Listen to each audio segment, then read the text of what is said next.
Good morning, stakeholders in the public transport sector. Especially good morning to our drivers who are on the road every day. I come to you this morning because I utilized this morning a public transport bus in the KMTR. And the attitude and action of the driver was surprising, and not surprising, but alarming to me. So I thought I would share with you this morning on a couple of fronts. One, to urge our drivers, bus, taxi, and by extension all drivers, to consider other users of the road. Have respect for yourself and your neighbors. Your neighbors mean the other drivers on the road. We cannot continue like this. And I'm speaking to you from the third transport organization, and especially from our road safety team. We are now over 335 deaths since the start of the year.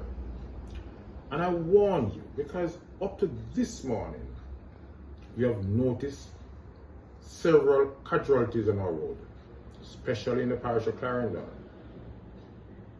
And let me make the point, because we have been hearing from the Transport Authority that they no longer chase vehicles. They no longer chase taxis and buses, PPV vehicles. But they continue unabatedly. And what we want to know, is this a part of the regulation of the Transport Authority? Is it a part of the law? Because you see, when the taximan does something wrong, I think it is very easy to commandeer that person by way of using technology to identify that through that license plate, identify the owner, and from the owner to the driver. And sometimes the driver is the owner. You don't have to chase them, right? Because you chase them because maybe they stopped somewhere wrong, or they have one passenger more. The life of the passenger, to me, is more important than arresting the driver. Because you and I know the driver does not have arms in that vehicle. Very rare, 1 in a million, you'll find a driver with a gun. So you're chasing that driver because he breaks the road traffic regulations, laws. Please. I want to apologize for the loss of lives in Clarendon this morning. 2 students. You know, we are in schools as we speak. We are in schools right across Jamaica with our 40-day road safety campaign, which ends on the 31st of this month. And we beg persons, and we warn our students, our passengers, if the driver is driving too fast, for heaven's sake, stop the vehicle and ask the driver to let you off. One stop, driver, let me off, you drive too fast. That's our message out there. Continue to be our message. I'm sad. Condolences to the families of those who lost their lives in Clarendon. And I pray God that we'll stay in our lane and drive safely on our roads this festive season. God bless you. Oewn Brown, Deputy Superintendent and the Territorial Officer for the Parish of Clarendon. Yes, sir. What took place here this morning? All right, so about 8:20 this morning, we have a major accident on this, or one of our major highways, the Bustamante Highway, in the vicinity of the Egerton turnoff, where 2 motor cars, Probox with red plates, on another unit, Subaru, were both vehicles collided. From what we have heard so far, 2 persons, to include 2 students, have succumbed. 7 persons in general were in the accident, and 2 have succumbed.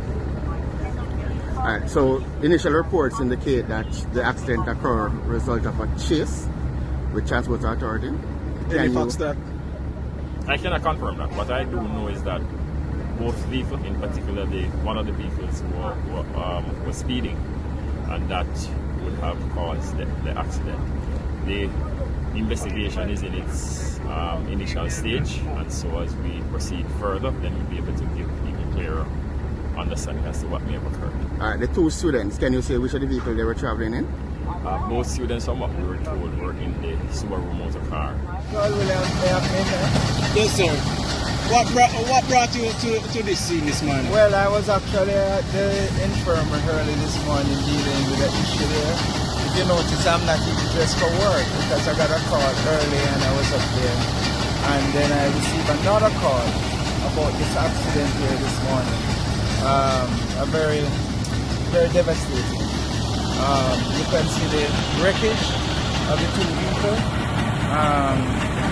And I'm just using this opportunity to ask the taxi operators and any other person who might have been involved in this issue this morning to be patient. We're almost at the end of the year. We cannot afford to lose any more lives. Again, this incident here this morning, thus far we can confirm that we would have lost 2 students in the accident thus far. I don't know what might have happened at the hospital. So it's possible that we could hear that we have lost more lives.